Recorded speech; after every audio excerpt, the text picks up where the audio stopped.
പത്തരമാറ്റ് സീരിയലിൻ്റെ ഏറ്റവും പുതിയ എപ്പിസോഡിലേക്ക് എല്ലാവർക്കും സ്വാഗതം. അങ്ങനെ അനിയും നന്ദുവും കൂടി ബർത്ത്ഡേ ആഘോഷിക്കാനിരിക്കവെയാണ് അവർ തമ്മിൽ വഴക്കുണ്ടാക്കി അനി വീട്ടിലേക്ക് മടങ്ങുന്നത് കേട്ടോ.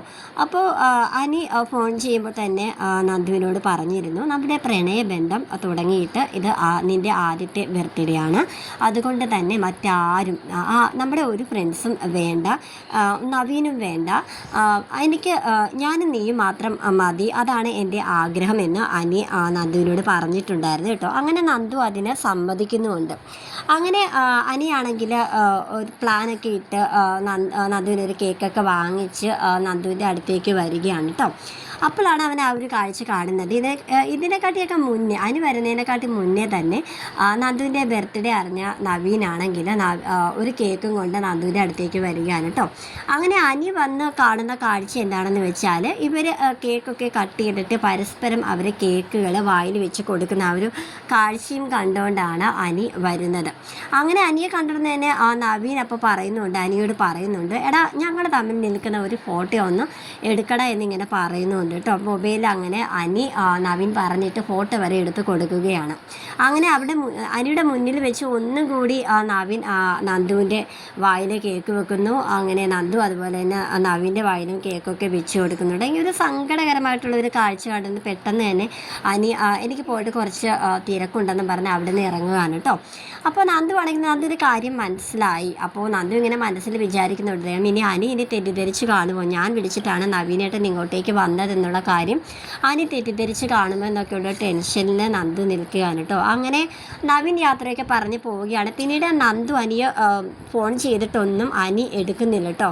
അങ്ങനെ അവൻ ഫോൺ എടുക്കാതെ കട്ട് ചെയ്ത് കളയുകയാണ്. അപ്പോഴത്തേക്കും നന്ദുവിന് മനസ്സിലായി. പക്ഷേ നന്ദു ആണെങ്കിൽ ഒരു ബീച്ചിൽ നല്ല അടിപൊളിയായിട്ട് കുറച്ച് ബൾബൊക്കെ, സീരിയൽ ബൾബൊക്കെ ക്രിയേറ്റ് ചെയ്ത് കുറച്ച് എന്താ പറയുക, കേക്കൊക്കെ കട്ട് ചെയ്യാനായിട്ടുള്ള ഒരു നല്ല ഒരു വൈബ് സീൻ പോലെ സെറ്റ് ചെയ്തിങ്ങനെ വെച്ചിരിക്കുകയായിരുന്നു. അനിയും ആയിട്ട് അവിടെ ചെന്നിട്ട് കേക്ക് മുറിക്കാനുള്ള ഒരു പ്ലാനിങ്ങിൽ. പക്ഷേ ഈ ഒരു വിവരം എനിക്ക് അറിയുന്നില്ല. കാരണം നവീൻ നന്ദു വിളിച്ചിട്ട് തന്നെയാണ് നവീൻ വന്നത് എന്നുള്ള ആ ഒരു തെറ്റിദ്ധാരണയിൽ അനി പോകുന്നുണ്ട്. അങ്ങനെ നന്ദു ആണെങ്കിൽ ആ ബീച്ചിൽ ഒരു പ്രതീക്ഷയുണ്ട്, അനി എന്തായാലും ഞാൻ വിളിച്ചാൽ എന്തായാലും അവൻ വന്നിരിക്കും, എൻ്റെ ബർത്ത്ഡേക്ക് അവൻ എന്തായാലും എൻ്റെ കൂടെ തന്നെ വേണം എന്നുള്ള രീതിയിൽ ബീച്ചിൽ എത്തുന്നുണ്ട് കേട്ടോ. നന്ദു എത്തുന്നുണ്ട്. അങ്ങനെ അവിടെ വെച്ച് ഒരുപാട് തവണ അനിയെ വിളിച്ചിട്ടാണെങ്കിൽ അനി അങ്ങനെ ഫോൺ എടുക്കുന്നില്ല. ലാസ്റ്റ് ആ ഒരു കേക്ക് നന്ദു തനിയെ കട്ട് ചെയ്ത് അവൾ തന്നെ കഴിക്കുന്നതായിട്ട് കാണിക്കുന്നുണ്ട്. ഈ സെറ്റൊക്കെ ഡെക്കറേഷൻ ചെയ്ത ആൾ അടുത്ത് തന്നെ നിൽപ്പുണ്ടായിരുന്നു. അങ്ങനെ നന്ദു ആണെങ്കിൽ നിങ്ങൾ ഇതെല്ലാം എടുത്തുകൊണ്ട് പോയിക്കോളൂ, കേക്ക് വെറുതെ വേസ്റ്റ് ചെയ്യേണ്ട എന്നൊക്കെ പറയാൻ കേട്ടോ. എന്നാലും വളരെ കഷ്ടമായി പോയല്ലോ മേഡം, ഇത്രയൊക്കെ ഇവിടെ അലങ്കാര പണികളൊക്കെ കഷ്ടപ്പെട്ട് ചെയ്യാൻ പറഞ്ഞിട്ട് ഇതൊക്കെ ചെയ്ത് എല്ലാം ഒരുക്കി വെച്ചിട്ട് എന്തായാലും സാറ് വന്നില്ലല്ലോ എന്നിങ്ങനെ നന്ദുവിനോട് പറയാൻ കേട്ടോ. അപ്പം നന്ദു അതൊന്നും സാരമില്ല, നിങ്ങൾ എന്തായാലും ഇത് കൊണ്ടുപോയിക്കോളൂ എന്നിങ്ങനെ പറഞ്ഞ് വളരെ വിഷമത്തോടെ നന്ദു ഇങ്ങനെ നിൽക്കുകയാണ് കേട്ടോ. വീട്ടിൽ ചെന്ന അനിയെ നവീൻ ഫോണിൽ കോൾ ചെയ്യുന്നുണ്ട് കേട്ടോ. അങ്ങനെ നവീൻ അനിയോട് പറയാണ്, എടാ എനിക്കിന്ന് ഏറ്റവും ഭയങ്കരമായിട്ട് ഇഷ്ടപ്പെട്ട അല്ലെങ്കിൽ ഞാൻ ഈ ജീവിതത്തിൽ തന്നെ ഏറ്റവും സന്തോഷിച്ച ഒരു നിമിഷമായിരുന്നു എടാ ഇന്നത്തേതെന്നൊക്കെ പറഞ്ഞ് നവീനാണെങ്കിൽ അനിയെ കോൾ ചെയ്യാൻ കേട്ടോ. അനിയാണെങ്കിൽ ഇതൊക്കെ കേട്ട് പതറി ഇങ്ങനെ ദേഷ്യവും സങ്കടവും എല്ലാം കൂടി ഒരുമിച്ച് ഇങ്ങനെ നിൽക്കുകയാണ്. എന്നിട്ട് നവീൻ പറയുന്നുണ്ട്, എടാ നീ എടുത്ത ഫോട്ടോയൊക്കെ വളരെ മനോഹരമായിട്ടുണ്ടായിരുന്നു കേട്ടോ, ഞാൻ ആ ഫോട്ടോയൊക്കെ ഇങ്ങനെ നോക്കിക്കൊണ്ടിരിക്കുകയാണ്. എടാ എൻ്റെ അമ്മ കൂടി ഒന്ന് വിചാരിച്ചാൽ മതി, എടാ ഞങ്ങളുടെ കല്യാണം ഉടനെ തന്നെ നടക്കൂടാ, അമ്മയെ പറഞ്ഞ് സമ്മതിപ്പിക്കേണ്ട കാര്യം അത് ഞാൻ എങ്ങനെയെങ്കിലും സമ്മതിപ്പിക്കുമെടാ എന്നൊക്കെ ഇങ്ങനെ പറയാൻ കേട്ടോ നവീൻ അനിയോട്. അനിയാണെങ്കിൽ അപ്പോൾ എടാ ശരി എന്നാൽ ഞാൻ കുറച്ച് തിരക്കിലാണെന്ന് പറഞ്ഞിട്ട് നവീൻ്റെ കോൾ അനിയെ കട്ട് ചെയ്യുന്നുണ്ട് കേട്ടോ. അപ്പോൾ ഈ ഒരു സമയത്ത് പോലും നന്ദു വിളിച്ചുകൊണ്ടിരിക്കുകയാണ്. അപ്പോൾ നന്ദു വിളിക്കുന്ന സമയത്ത് അനിയുടെ കോള് ബിസി പറയുന്നുണ്ട് കേട്ടോ. അപ്പോൾ നന്ദി വിചാരിക്കുന്നുണ്ട്, എന്നാൽ എൻ്റെ കോള് ഇത്രയും നേരമായിട്ട് അവൻ എടുക്കുന്നില്ല, അവനിപ്പോൾ മറ്റാരോട് സംസാരിച്ചുകൊണ്ടിരിക്കുകയാണല്ലോ, എൻ്റെ കോൾ അപ്പോൾ അവൻ കാണാതെ ഇരിക്കത്തില്ല, ഇത് മനഃപൂർവ്വം എടുക്കാത്തത് തന്നെയാണെന്നിങ്ങനെ നന്ദി വിചാരിക്കുകയാണ്. എന്നാലും അനിയെ പറഞ്ഞിട്ട് കാര്യമില്ല, എൻ്റെ ഭാഗത്തും തെറ്റില്ല, അനിയുടെ ഭാഗത്തും തെറ്റില്ല,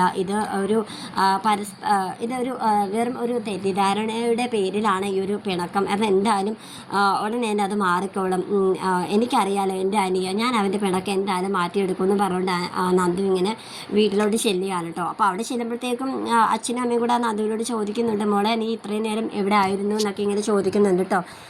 അതായത് ഇന്ന് ഓവർ ഡ്യൂട്ടി ഉണ്ടായിരുന്നു എന്നിങ്ങനെ നന്ദു അവരോട് കള്ളം പറയുകയാണ്, അച്ഛൻ്റെ അമ്മയോടും പറയാറ്. പക്ഷെ അമ്മയാണെങ്കിൽ നന്ദുയോട് ചോദിക്കുന്നുണ്ട്, എന്തായാലും നിൻ്റെ പിറന്നാളല്ലേ, ഇനി ആരെങ്കിലും നിനക്ക് ട്രീറ്റ് തരാനായിട്ട് ട്രീറ്റൊക്കെ തന്നോ എന്നിങ്ങനെ ചോദിക്കുകയാണ്. അതായത് അനി എന്തെങ്കിലും ട്രീറ്റ് എന്നുള്ള രീതിയിൽ ഇങ്ങനെ ചോദിക്കാറ് കേട്ടോ. നന്ദു ആണെങ്കിൽ ദേഷ്യവും സങ്കടവും എല്ലാം ഒരുമിച്ച് നിൽക്കുന്ന ആ ഒരു സിറ്റുവേഷനിൽ അവൾ അമ്മയോട് കൂടുതലൊന്നും തർക്കിക്കാനൊന്നും പോയില്ല. അവൾ ഇങ്ങനെ ദേഷ്യം കാണിച്ച് അകത്തോട്ട് കയറി പോവാണ് കേട്ടോ.